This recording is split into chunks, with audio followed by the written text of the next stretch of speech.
Alrighty, welcome back, everyone. We just talked about the NCAA versus House case and how that settlement is coming more and more close to being reality. And with that becomes a big time pay that is going to have to be doled out from these colleges.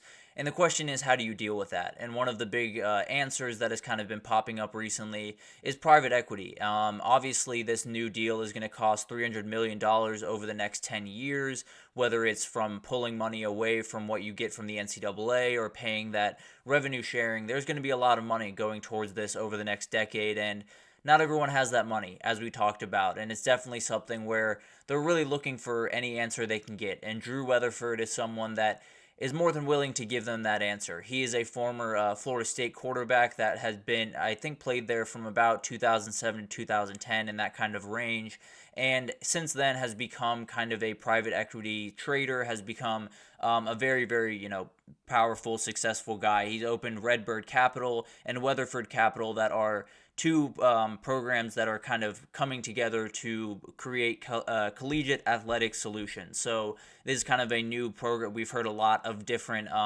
new entities been popped up around college sports. This is just the newest in that line, and it's very interesting. It's one of those things where you look at it from the outset and you have a lot of questions, right? It is a entity that has very little to do with the NCAA, very little to do with a lot of the rules that overarch the NCAA, and they're trying to get into the game. And the question is, I guess, how will this kind of affect the future of college football, the future of college sports, and how will it affect the decision making in these rooms, in these athletic departments? Because they have said in a lot of their conversations that they have no interest in being a part of the decision making. They have no interest in how these teams spend the money.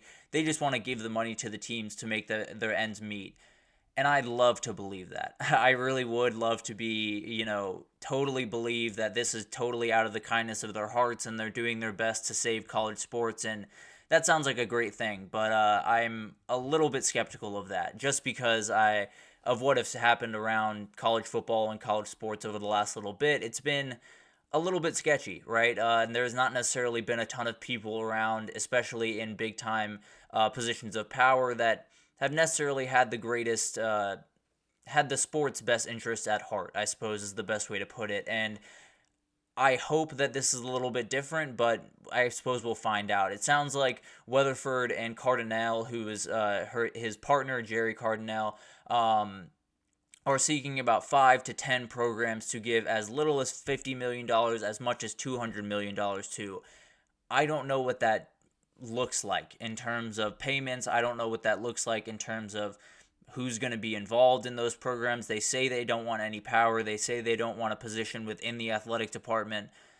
I would find that a little bit hard to believe if you're writing over a check for $200 million to someone, but maybe they're really doing this out of the kindness of their hearts. Maybe they're really doing this for the right reasons, and I suppose we'll find out. They are not necessarily new to sports by any means. They acquired AC Milan, who's a massive, massive football team across in Italy, worth about $1.3 billion. They bought it back in 2022. They're in Formula One. They're in Fenway Sports Group, which is the Boston Red Sox owners. They're in Liverpool is another one they're involved in. So they're very much involved in sports and have been for quite some time. So this is not necessarily new to them. Now, it is a little bit new to college sports. It's not necessarily new to college in general. There are a lot of endowments that come from a number of different places. They just are rarely used in the athletic department in that way. So it's going to be really interesting. It's one of those things where at face value, you really want it to be just that, right? You want it to be exactly what they're saying it is, which is essentially an angel investment, essentially just something to keep all of these programs alive, something to make sure that college sports keep going as well as they can throughout this next little bit, which is going to cost them a ton of money and do things to some athletic departments that we don't want to see. And the question is, first, what does this money look like? How does this I suppose, how does this bear itself out in real time? What are the actual real impact of the money outside of, being able to pay those bills?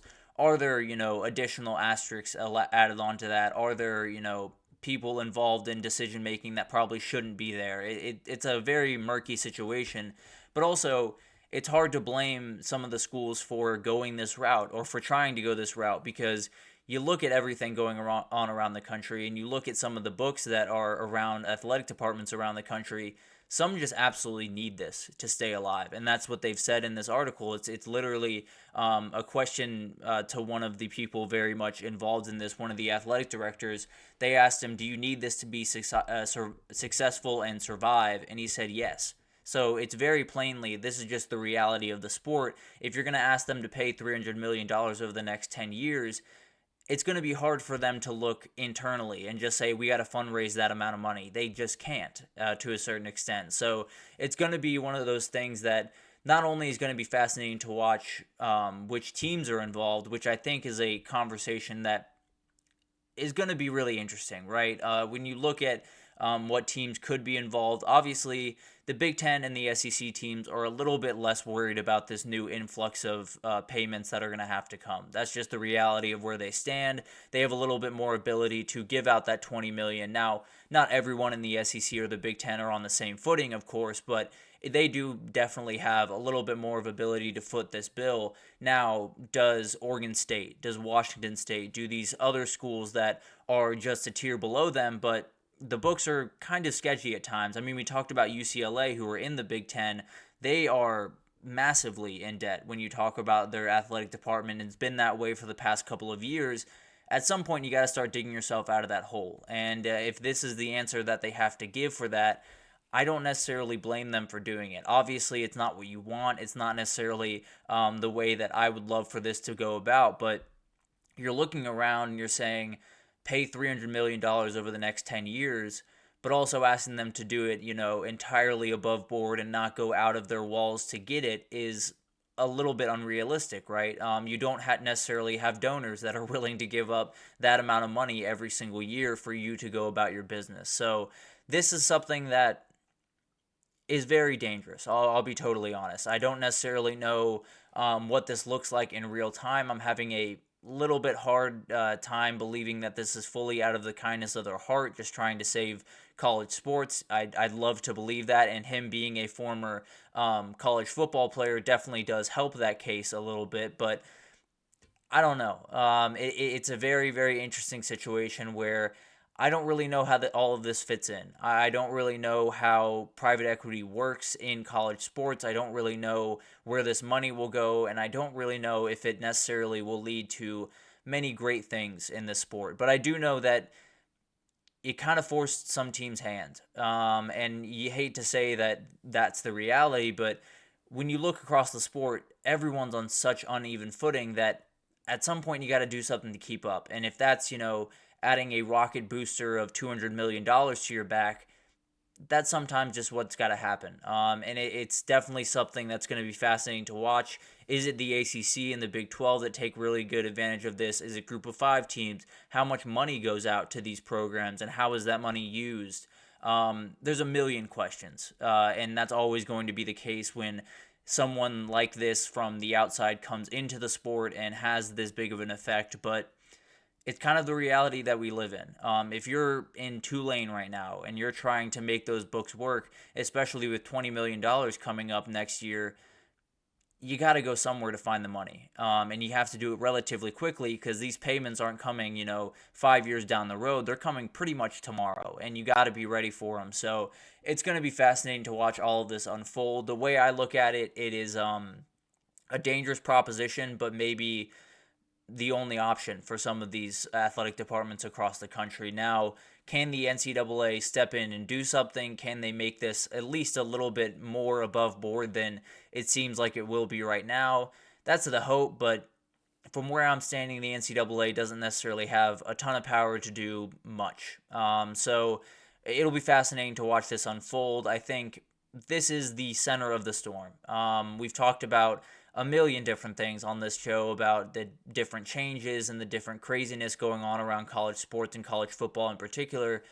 And we're right now in the eye of the storm. There's really no other way to put it. There's so much stuff changing. There's so many teams moving all over the place. There's so much sketchy happenings around college sports right now. But the reality is, I do think we're going to find our way out of it. I do think there is a light at the end of the tunnel, and I'll actually get into that a little bit tomorrow after we finish up with our guests. But the reality is, you can't necessarily ask someone to pay $300 million over 10 years and then not ask them, and then at the same time, not ask them to go out and use a little bit different of means to get that money. So it's not necessarily the way I want things to go, but it's the reality of college sports right now. Either you have money or you're not competing, and that's just kind of the way of things. So getting that money from this entity is one solution, and you'll take a solution where you can get it. But we're going to take our second break, and when we come back, we're going to talk about James Franklin. There were some very interesting allegations against him